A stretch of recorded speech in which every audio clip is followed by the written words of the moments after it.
जय हिंद साथियों, स्वागत है आप सभी का हमारे यूट्यूब चैनल अड्डा 730 स्टडी में। तो दोस्तों, आज आपके लिए भारतीय संविधान यानी कि पॉलिटी के टॉप 30 महत्वपूर्ण क्वेश्चन लेके आया हूं। जो इसका आज वीडियो तीसरा है। इससे पहले हमने 2 वीडियोस पॉलिटी पे लिए हैं। मैं आपको बता दूं, हम टॉप 30 क्वेश्चनों की श्रृंखला कर रहे हैं। इसमें हम कई प्रकार के, जैसे history, polity, geography, subject wise, strategy के हर प्रकार के मतलब सब्जेक्ट वाई वीडियोस लेके आते हैं। तो ये आपके लिए बहुत महत्वपूर्ण होने वाली, और ये वो सवाल होते हैं जो आपके एग्जाम में बार बार आते हैं। ठीक है, तो आप ये सभी कंपिटेटिव एग्जाम के लिए बहुत महत्वपूर्ण होती है। तो आप अगर चैनल पर नए हैं तो चैनल को एक बार सब्सक्राइब कर लें। लिंक आपको नीचे डिस्क्रिप्शन में दिया गया है, उस पर जाकर सारे वीडियोस टॉप 30 के जितने भी हमने लिए हैं उन्हें देख लीजिए। आपकी तैयारी एक अच्छे लेवल पर हो जाएगी। ठीक है, चलो शुरुआत करते हैं एक नए सेशन की। और आज का पहला क्वेश्चन ये रहा, आपकी स्क्रीन पर बताइए क्या होगा राइट आंसर। ठीक है, क्वेश्चन दोनों भाषाओं में, हिंदी इंग्लिश दोनों में है। तो बताइए क्या होगा राइट आंसर। पहला है कि यदि भारत के राष्ट्रपति के चुनाव के संदर्भ में कोई विवाद उत्पन्न होता है तो उसे के संदर्भित किया जाता है? मुख्य चुनाव आयुक्त के, उच्चतम न्यायालय, महान्यायवादी या चुनाव आयोग के? देखिए, मैं आपको बता दूं, भारत के राष्ट्रपति से अगर कोई भी चुनाव में मतलब उनके दिक्कत आती है, मतलब कोई भी चुनाव में विवाद उत्पन्न होता, तो ऐसा मामला उच्चतम न्यायालय यानी कि सुप्रीम कोर्ट को जाता है। ठीक है, सुप्रीम कोर्ट को जाता है। तो ऑप्शन नंबर 2 इसका करेक्ट आंसर हो जाएगा। ठीक है, याद रखेंगे। चलिए अगले पर चलते हैं। ये रहा आपकी स्क्रीन पर अगला क्वेश्चन, क्या होगा राइट आंसर बोलेंगे। देखो, क्वेश्चन कह रहा है कि निम्नलिखित में से कौन सा सही है, कौन सा सही है आपको बताना है। 352 आपातकाल की घोषणा है, ये कहा गया है, ये तो सही है लगभग। 356 में राज्यों के संवैधानिक मशीनरी की विफलताओं के मामले में प्रावधान है, 356। हाँ, ये भी सही है। 360 में कह रहा है वित्तीय आपात के प्रारूप का सावधान है, ये भी सही। तो आपको ऑप्शन नंबर डी हो जाएगा, नहीं कि ये सभी सही हैं। ठीक है, आपको दिक्कत किसमें होगी, मैं आप समझ रहा हूं। आपको इसमें अनुच्छेद 356 में दिक्कत होगी। देखिए, अनुच्छेद 56 क्या कह रहा है, राष्ट्रपति शासन। आपने सरल भाषाओं में अगर पढ़ा होगा, क्या कह रहा है, राष्ट्रपति शासन। ठीक है, राष्ट्रपति शासन आपने सुना होगा। ठीक है, राष्ट्रपति शासन सुना होगा। देखिए, राष्ट्रपति शासन क्या होता है, राज्यों में संवैधानिक मशीनरी की विफलता के मामले का अपराध। मतलब जब संविधान और आपातकाल लगता कब है, मतलब सॉरी, ये राष्ट्रपति शासन लगता कब है, जब किसी राज्य का जो मतलब शासन हो रहा है जो संविधान के अनुसार ना चले, तभी तो। और हमारा ऑप्शन भी कह रहा है कि संवैधानिक मशीनरी की विफलता पर, और सही भी है।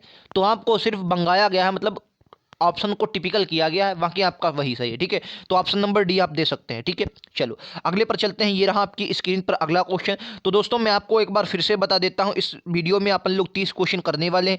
30 में से आपका स्कोर क्या रहा है हमें ज़रूर कमेंट बॉक्स में बताएं। कमेंट करने से आपको भी पता चलेगा स्कोर, और आपको भी, हमको भी पता चलेगा कि आपका स्कोर कितना है, किस प्रकार के आपको वीडियोज़ चाहिए। ठीक है, और किसी अगर सब्जेक्ट से रिलेटेड आपको वीडियोज़ चाहिए तो कमेंट बॉक्स में ज़रूर बता दें, मैं उनको ज़रूर लेके आऊँगा। ठीक है, चलो इस वाले क्वेश्चन का राइट आंसर देंगे। कह रहा है निम्नलिखित में से कौन सा सही नहीं है, ये आपको बताना है। कह रहा है प्रथम भारतीय जो पायलट थे वो JRT टाटा थे। ठीक है, अगला कह रहा है प्रथम मुस्लिम राष्ट्रपति डॉक्टर हुसैन थे, डॉक्टर जाकिर हुसैन थे। अगला कह रहा है IS में शामिल, ICS में शामिल होने वाले पहले भारतीय सुरेंद्र टैगोर नाथ टैगोर थे।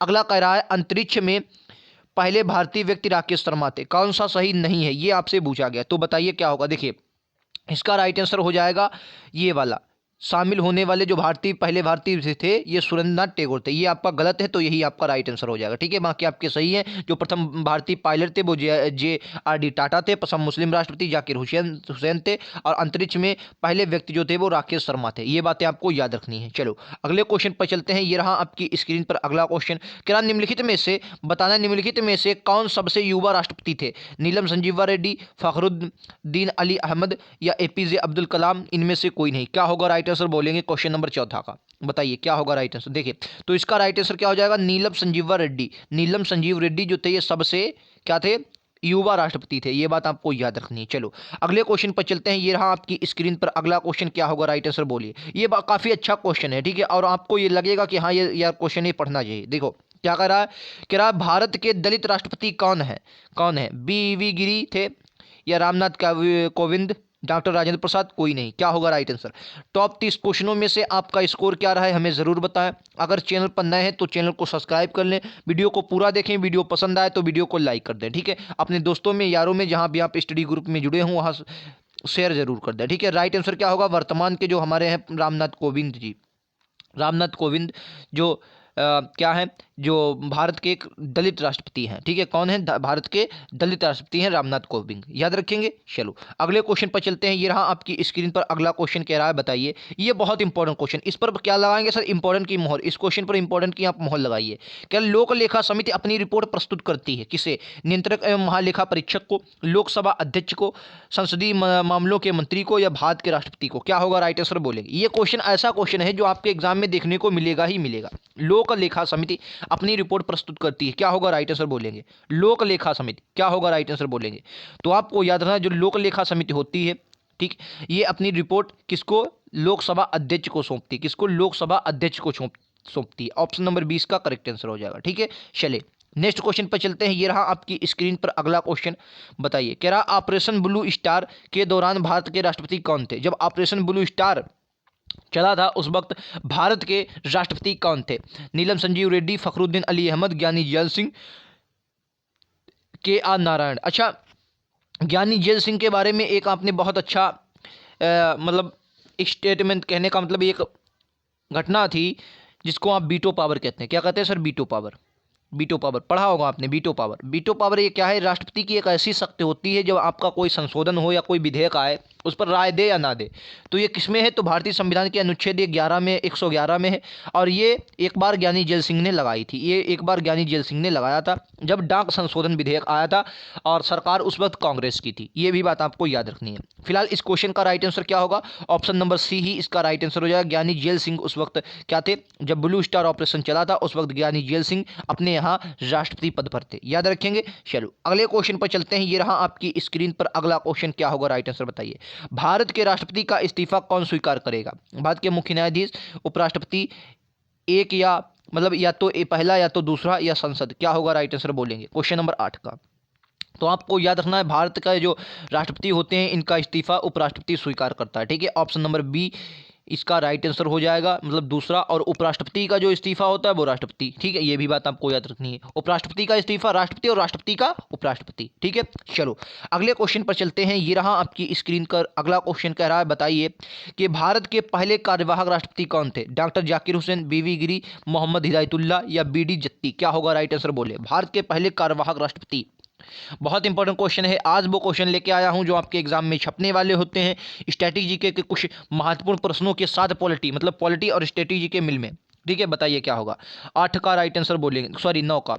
तो क्या होगा राइट आंसर? ऑप्शन नंबर 20 का करेक्ट आंसर, यानी कि दूसरा, बीवी गिरी। बीवी गिरी इसका राइट आंसर। ठीक है, आपको याद रखना है, बीवी गिरी जो थे ये क्या थे? भारत के पहले कार्यवाहक राष्ट्रपति थे। चलो अगले क्वेश्चन पर चलते हैं। ये रहा आपकी स्क्रीन पर अगला क्वेश्चन, कह रहा नीति आयोग के अध्यक्ष अपना इस्तीफा किसे सौंपते हैं? राष्ट्रपति, या मुख्य न्यायाधीश, या प्रधानमंत्री, या लोकसभा अध्यक्ष? क्या होगा राइट आंसर बोले, बताइए।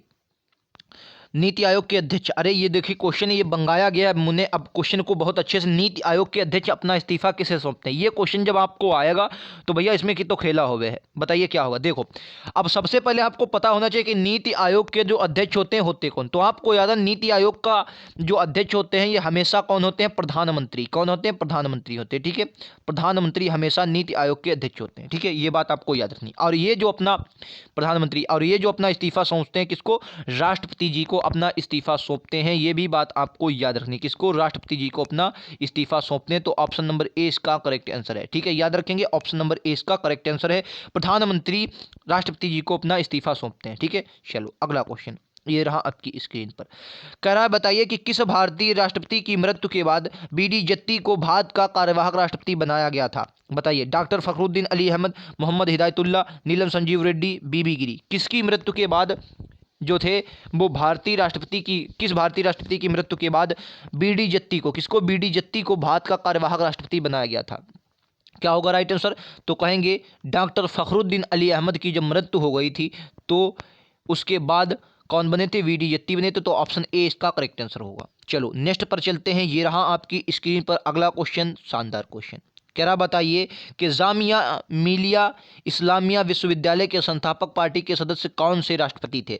फखरुद्दीन अली अहमद, डॉक्टर जाकिर हुसैन, मोहम्मद हिदायतुल्लाह, ये सभी? क्या होगा राइट आंसर बोलेंगे 12 का। तो आपको याद रखना है राइट आंसर होगा जाकिर हुसैन। क्या होगा? जाकिर हुसैन, ऑप्शन नंबर 2 इसका करेक्ट आंसर है। ठीक है, चलो आज राष्ट्रपति पर क्वेश्चन ज़्यादा है क्योंकि ये क्वेश्चन आपके एग्जाम में छपते हैं और यहाँ से क्वेश्चन आपके पूछे जा सकते हैं। ठीक है, यहाँ से 1 से 2 क्वेश्चन आपके एग्जाम में जरूर देखने को मिलेंगे। ठीक है, चलो बताइए क्या होगा। भारत का पहला मुस्लिम कार्यवाहक राष्ट्रपति कौन था? आप लोग चिंता ना करें, अभी के बाद हमने वो क्वेश्चन ले लिए हैं जो आपके राष्ट्रपति पर आते हैं, उसके बाद अभी हम चेंज करेंगे। लगभग 15-20 से जब क्वेश्चन हो जाएंगे तो उसके बाद के जो अगले क्वेश्चन हैं बहुत धमाकेदार क्वेश्चन हैं, उनको भी आप अटेम्प्ट करें और इसके बाद अपना स्कोर हमें 30 में से बताएं कितना आपका स्कोर रहा। ठीक है, चलो वीडियो को पूरा देखें, तभी आपको एक अच्छे कंटेंट की ज़रूरत मतलब पता चलेगी कहाँ किस प्रकार से कंटेंट को तैयार किया गया। बताइए क्या होगा राइट आंसर क्वेश्चन नंबर 13 का, कि पहला मुस्लिम कार्यवाहक राष्ट्रपति कौन सा था? तो कहेंगे मोहम्मद हिदायतुल्लाह। क्या थे? मोहम्मद हिदायतुल्लाह। ऑप्शन नंबर 2 इसका करेक्ट आंसर है। चलो अगले क्वेश्चन पर चलते हैं।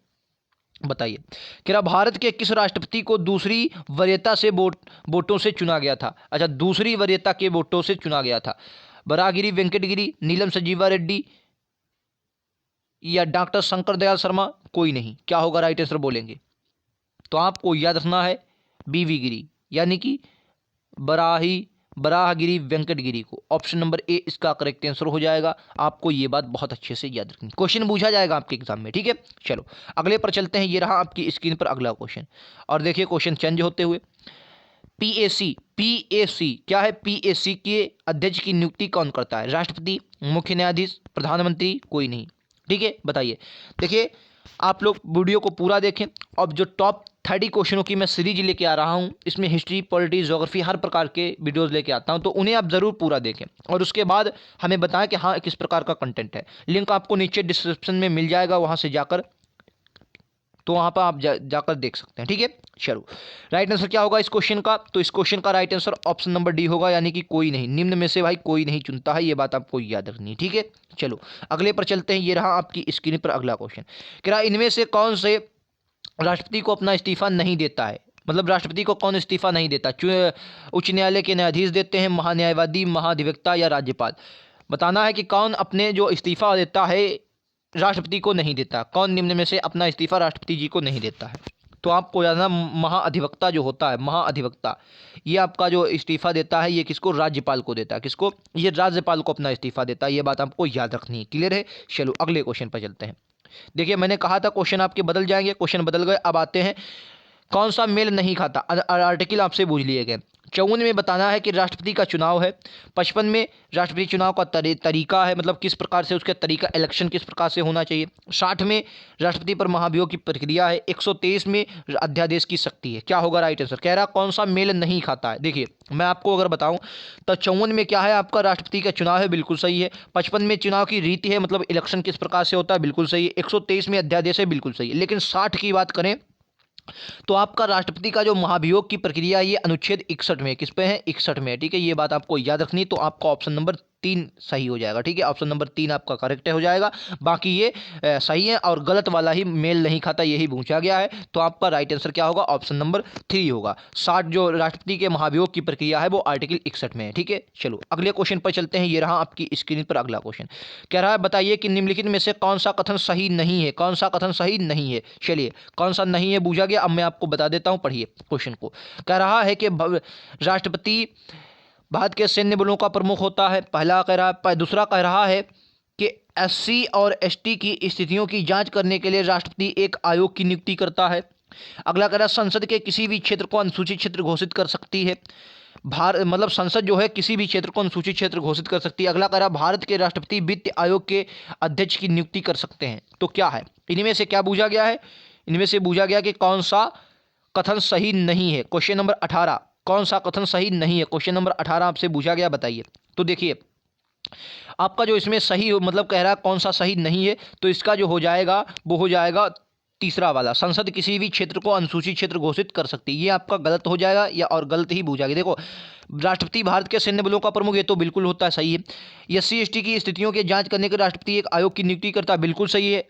और बल्कि बने भी है, अनुच्छेद 339 है, अनुच्छेद 339 का कहा है, और वैसे भी बने रहते हैं, ये तो मतलब स्पेशल हो गया, और भी बने होते हैं। ठीक है, और राष्ट्रपति के वित्त आयोग के अध्यक्ष की नियुक्ति करता है, ये भी बिल्कुल सही है। वित्त आयोग हर 5वें वर्ष वित्त आयोग का गठन भी करता है वित्त आयोग, तो आपको ये भी बात याद रखनी है। तो ये राइट आंसर क्या होगा? ऑप्शन नंबर 3 इसका राइट आंसर हो, यही आपका गलत है। ठीक है, चलो अगले क्वेश्चन पर अब आते हैं। पॉलिटी के एक बेहतरीन क्वेश्चनों के साथ। ये रहा आपकी स्क्रीन पर अगला क्वेश्चन।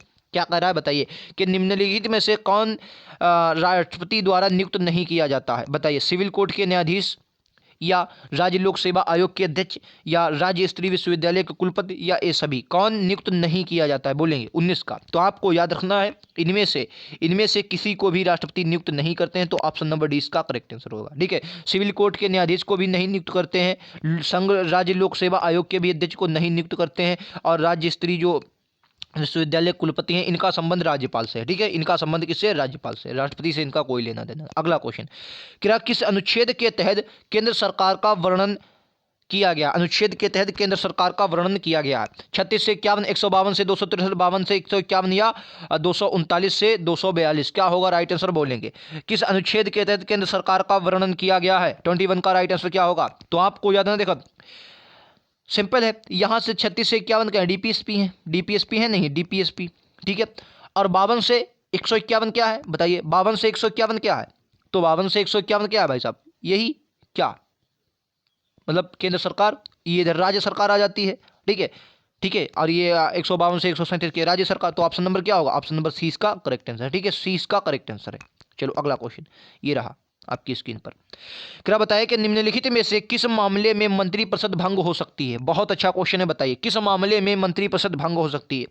पीएम का इस्तीफा, पीएम की मृत्यु, उपरोक्त में से कोई भी मामला, या कभी भी भंग नहीं होता है? बताइए क्या होगा राइट आंसर बताइए। पीएम का इस्तीफा, पीएम की मृत्यु, उपरोक्त में से कोई भी मामला, या कभी भी भंग नहीं होता? बताएंगे क्या होगा राइट आंसर। मंत्रिपरिषद भंग हो सकती है।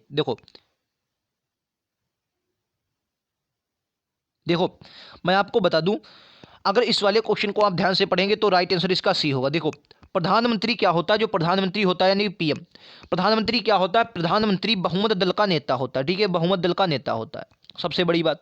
और प्रधानमंत्री ही जिसे कहता है उसे ही मंत्रिपरिषद बनाया जाता है। ठीक है, मंत्रिपरिषद। और मंत्रिपरिषद अनुच्छेद अगर आपने क्या पढ़ा होगा? 75, अनुच्छेद 75 पढ़ा होगा। तो क्या कह रहा है? मंत्रिपरिषद लोकसभा के प्रति उत्तरदायी होती है। ठीक है, लोकसभा के, और लोकसभा का सीधा संबंध किससे होता है? प्रधानमंत्री से, क्योंकि वो ही प्रधानमंत्री ही बहुमत दल का नेता होता है। ठीक है, अब जब अगर प्रधानमंत्री भाई साहब क्या देगा?